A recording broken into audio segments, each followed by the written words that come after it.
అందరికీ నమస్కారం. నేను మీ గోపాల్ అయ్యంగార్. శ్రీమతి రామానుజాయ నమః.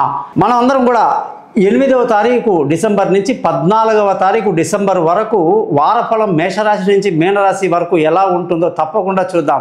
కానీ మీరందరూ కూడా నా శ్రమని గుర్తించి నా యూట్యూబ్ ఛానల్ని చక్కగా సబ్స్క్రైబ్ చేసి మీ బంధువులకి స్నేహితులకి నా గురించి తెలియజేయటం కనీసంగా మీ ధర్మం అని నేను భావిస్తున్నాను. నా శ్రమని గుర్తిస్తారని ఆశిస్తా. ముఖ్యంగా ఈ వారం యొక్క గ్రహస్థితులు కానీ చూసుకుంటే గురువు వృషభ రాశిలో, కుజుడు కర్కాటక రాశిలో, కేతువు కన్యా రాశిలో, అలాగే వృశ్చిక రాశిలో సూర్యుడు, బుధుడు, శుక్రుడు వచ్చేసి మకర రాశిలో, శని కుంభరాశిలో, రాహు వచ్చేసి మీనరాశిలో సంచరిస్తున్నాడు, చంద్రుడు కుంభరాశి నుంచి వృషభ రాశి వరకు సంచరిస్తున్నాడు అన్నమాట. దీన్ని బట్టి మనకు గ్రహాల స్థితుల్ని బట్టి 12 రాశులకు ఫలితాలు కూడా ఎలా ఉందో తెలుసుకునే ముందు ఈ వారంగానే చూసుకుంటే ప్రధానంగా మార్గశీర్ష మాసంలో మనం ఉన్నామండి. అత్యంత పవిత్రమైన మాసం అన్నమాట.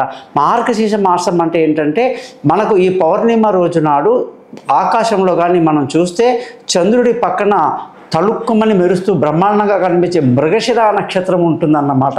మృగశిర నక్షత్రంతో కూడినటువంటి మాసం కాబట్టి చంద్రుడు ఆ పౌర్ణమి రోజు ఉంటాడు కాబట్టి దీనికి మార్గశీర్ష మాసం అని మనం చెప్తున్నాము. మహావిష్ణువుకు అత్యంత ప్రీతికరమైనదన్నమాట. మరి ఈ సమయంలో కానీ పెద్దలకు అందరికీ కూడా మనము పిండ ప్రదానం చేయటం, వాళ్ళని గుర్తించుకొని వాళ్ళకు తగినటువంటి సేవ చేయడం, అమావాస్య తర్పణాలు లాంటివన్నీ చేసుకోవటం వల్ల మనకి వాళ్ళకి ఒక చనిపోయిన తిథి ఉంటుందండి. కార్తీక మాసంలో మృగశిర మాసంలో ఎవరైతే మనకు సప్తమి, నవమి, దశమి అనేటువంటి శుక్లపక్షంలో పోయిన వాళ్ళకి మనం పిండ ప్రదానం చేయడం అనేది వాళ్ళ దీవెనలు ఉండడం వల్ల మన పిల్లలు అందరం బాగుంటాం. ముఖ్యంగా శతభిష నక్షత్రం నుంచి రోహిణి నక్షత్రం అంటే ఎవరైనా పుట్టినప్పుడు ఈ మార్గశీర్ష మాసంలో పుడితే వాళ్ళు ఆ నక్షత్రంలో పుట్టిన వాళ్ళందరూ కూడా ఈ మాసంలో డేట్ ఆఫ్ బర్త్లో మీరు శతభిషం నుంచి పూర్వభద్ర, ఉత్తరాభద్ర, రేవతి, అశ్విని, భరణి, కృతిక, రోహిణి ఇందులో పుట్టిన వాళ్ళు మీ జన్మదినం చేసుకోవటం వల్ల మీకు 100 ఏళ్ల ఆయుష్ ఉంటుంది, సంతోషంగా ఉంటారు. కాబట్టి మీరందరూ కూడా జ్యోతిష్యం తెలుసుకోవడానికి నన్ను తప్పకుండా కాంటాక్ట్ చేయండి. ఈ జాతకం అంతా ఎవరైతే తెలుసుకుంటారో వాళ్ళకి చిన్న చిన్న పరిహారాలు ఉంటాయన్నమాట. ఆ పరిహారాలు చాలా సింపుల్గా చెప్తాను కాబట్టి మన ఛానల్ పేరు thesimpleastrologer.com అని చెప్పి ఉంటుంది.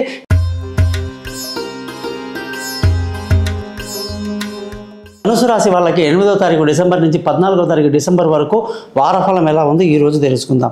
ధనుసు రాశి యొక్క అధిపతి గురువు. గురువు అంటేనే నలుగురికి మార్గదర్శి అన్నమాట. మరి బృహస్పతి దేవతలకే గురువు అంటారు ఈయనని. మరి ఈ గురువులు చాలామంది చదువులో చాలా పైకి వస్తారు, చదువులో అందరికీ మార్గదర్శకులు అవుతారు, ట్యూటర్గా ఉంటారు, టీచర్గా, లెక్చరర్గా, రీడర్స్గా, చాలా ప్రొఫెసర్గా ఉంటారన్నమాట. అద్భుతమైనటువంటి ఈ గురుగ్రహం యొక్క స్థితి ఇప్పుడు వృషభ రాశిలో ఉండడం వల్ల కాస్త చికాకులు, ఇబ్బందులు ఉన్నాయి. ఇది దాదాపు ఏప్రిల్ వరకు ఉంటుంది. మరి ఈ వారఫలమే కాదు, మీకు ఈ సంవత్సరం మొత్తం కూడా ఇంకా 5-6 నెలలు మీరు శాంతంగా ప్రశాంతంగా ఉండడం ఎంతో మంచిది. మీరు ఎంత ఏకాంతాన్ని కోరుకుంటారంటే, ఎంత ప్రశాంతతని కోరుకుంటారంటే అసలు ఒంటరిగా ఎంతసేపైనా ఉండిపోతారన్నమాట. గుంపులో కలవడం, ఎక్కువగా అరవడం, అరుచుకోవటాలు, కొట్లాడుకోవాలి ఇవన్నీ నచ్చవు. ఏదైనా చేస్తే సైలెంట్గా చేసుకుంటూ ముందుకు వెళ్ళిపోతారని చెప్పేసి గుంబనంగా ఉంటారని చెప్పేసి చెప్తుందనమాట ఈ రాశి. ఇందులోకి మూలా నక్షత్రం 4 పాదాలు, పూర్వాషాఢ 4 పాదాలు, ఉత్తరాషాఢ 1 పాదం ఉంటుంది. మరి ఈ రాశి వాళ్ళందరూ కూడా ఈ మూలాల్లో కేతు దశ 7 ఏళ్ళు, పూర్వాషాఢ నక్షత్రం 20 ఏళ్ళు శుక్రదశ, ఉత్తరాషాఢ సూర్యుడి యొక్క నక్షత్రం కాబట్టి 6 ఏళ్ళు. ఇలా వాళ్ళ పాదాన్ని బట్టి ఎంత మిగులుంది, ఏ దశలో వాళ్ళు పుట్టారు, ఏ దశ జరుగుతుంది, జరగబోతుంది, జరగబోయే దశ బాగుందా లేదా, జరుగుతున్నది ఎలా ఉంది, ఇప్పుడు బ్యాడ్గా ఉంటే రాబోయేది మంచిగా ఉండాలి, మరి ఎలా మంచిగా లేకపోతే దాన్ని ఎలా సెట్ చేసుకోవాలని అనేక విషయాలు అనమాట ఈ జాతకంలో మనం తెలుసుకోవచ్చు. మీ date of birth, time of birth, place of birth నాకు పంపించండి. వాట్సాప్ చేయడం వల్ల మీ జాతకం రెడీ అవుతుంది. మీతో 15 నిమిషాలు ఫ్రీగా మంచిగా మాట్లాడి రికార్డ్ చేయించి 50 పేజీల జాతకాన్ని మీకు నేను మెయిల్ చేయడం జరుగుతుంది. గురుదక్షిణ ఎలా ఇవ్వాలో కూడా నేను తెలియజేస్తాను. ఈ సింపుల్గా మనం చెప్పే పరిహారాల వల్ల ఈ ఛానల్కి thesimpleastrologer.com అన్న పేరుంది. ఖచ్చితంగా మీరందరూ సబ్స్క్రైబ్ చేసి నన్ను ఎంకరేజ్ చేస్తారని ఆశిస్తూ ఈ వారంలో ఈ రాశి వాళ్ళందరికీ కూడా పట్టుదలగా పని చేయాలి. ఏదైనా చక్కటి కమిట్మెంట్తో లేవ్వాలి. కమిట్మెంట్తో సమయాన్ని పూర్తి చేసుకొని ఏ సమయానికి ఏ పని చేసుకుంటూ ముందుకెళ్లాలో కఠినంగా మీరు వ్యవహరిస్తే ఫ్యూచర్లో మీకు ఎంతో మేలు జరుగుతుంది. అలాగే ధన ఆదాయం బాగుంది, కుటుంబ సంతోషం బాగుంది.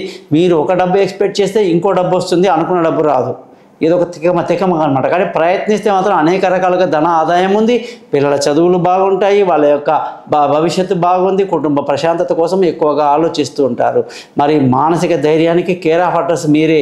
ధైర్యే సాహసే లక్ష్మి అన్నట్టుగా ఏ పని చెప్పినా టకామని చేసేస్తారు, ధైర్యంతో ఉంటారు, అనుకున్న దాంట్లో సబ్జెక్టులు ఖచ్చితంగా మీరు పురోగతి సాధిస్తారు, నలుగురికి సహాయం చేస్తారు, బంధువులకి తలలో నాలుకలాగా ఉంటారు, అంటే అడ్వైజర్గా ఉంటారు, మా అందరికీ ధైర్యాన్ని నింపి చక్కటి సేవ చేసేటువంటి అద్భుతమైనటువంటి వారంగా ఈ వారాన్ని ధనుసు రాశి వాళ్ళకి చెప్పాలి. ధన విలువైన వస్తువులు, భూములు, ఇల్లు, వాహనాలు ఏదైనా సరే కొనాలన్నా అమ్మాలన్నా ఖచ్చితంగా జాతకాన్ని చూపించి ఆ జాతకంలో జరుగుతున్న దశని అంతర్దశని చూసి ఎటువంటి పరిహారాలు ఉంటే చేసుకున్న తర్వాత మీరు ఆ పనులు చేస్తడం వల్ల లావాదేవీలో లాభ నష్టాలు అనేది మనం చూసుకోవచ్చు అన్నమాట. పిల్లల చదువులు, వాళ్ళ విదేశీ యానాలు, దూర ప్రయాణాలు ఇవన్నీ కూడా ఎన్నో ఆటంకాలతో ఇబ్బందులు కలుగుతాయి. మనం ఏదైనా ప్లాన్ చేయడం వల్ల వెంటనే ఇబ్బంది ఆటంకాలు వస్తాయి అన్నమాట. మరి ఎలాగా అంటే దాని కొరకు మనము కుజగ్రహ పరిహారం చేసుకోవటం, ఆంజనేయ స్వామి, నరసింహస్వామి, సుబ్రహ్మణ్య స్వామిని దండం చేసుకోవడంలో కొంతవరకు ప్రయోజనం. కానీ జాతకం చూసిన తర్వాతనే విదేశాలకు వెళ్ళాలా వద్దా, దూరమైన ప్రయాణాలు చేయాలా వద్దా, ఏదైనా యూనివర్సిటీలో మనం సీటు కోసం ట్రై చేయాలా వద్దా, అందులో మనకు నచ్చిన సబ్జెక్ట్ మనం అనుకున్నది వస్తుందా రాదా, ఇవన్నీ కూడా ఈ వారం కాస్త గజిబిజిగా ఇబ్బందికరంగా ఉంది. కాబట్టి కొంచెం ఆగడం ఎంతైనా ఈ వారం విద్యార్థులకు మంచిదన్నమాట. ఈ రాశిలో ఉన్న వాళ్ళకి తెలివి తక్కువ నిర్ణయాలు తీసుకొని చాలా ఇబ్బంది పడే అవకాశాలు లేకపోలేదు. ఇకపోతే ఆరోగ్యపరమైన విషయాలకు వచ్చేసరికి ఈ రాశి వాళ్ళకి ఆరోగ్యంలో ఇబ్బందులు ఉంటాయి. అలాగే అనుకోని హెల్త్ ప్రాబ్లం వల్ల దినచర్యలు మొత్తం డిస్టర్బెన్స్ అయ్యే అవకాశాలు ఉంటాయి, శత్రువులు పెరిగే అవకాశాలు ఉంటాయి. కాబట్టి అప్పుల వల్ల ఒత్తిడి కూడా ఎక్కువ ఉండే అవకాశాలు ఈ రాశి వాళ్ళకి ఈ వారం కనిపిస్తూ ఉంది. భార్య భర్తల మధ్య చిన్న చిన్న తగాదాలు, గొడవలు, ఇబ్బందులు రాకుండా జాగ్రత్తలు తీసుకుంటూ ఎవరి పనుల్లో వాళ్ళు ఉంటే ఎటువంటి ఇబ్బంది రాదు.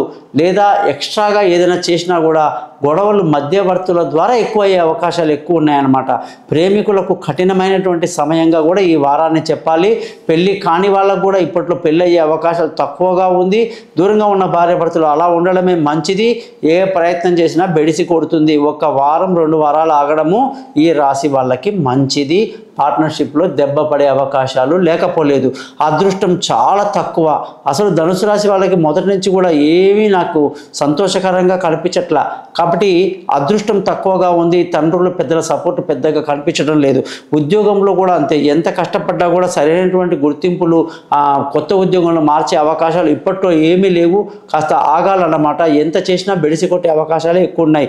వ్యాపారం విషయానికి వస్తే మాత్రం చాలా బాగుంది. వ్యాపారంలో మంచి లాభాలు, సంతోషంగా ఆనందంగా ఈ వ్యాపారంలో కొత్త పెట్టుబడులతో ముందుకెళ్తారని చెప్పాలి. ఖర్చుల విషయానికి వస్తే బీభత్సంగా ఉంటుంది.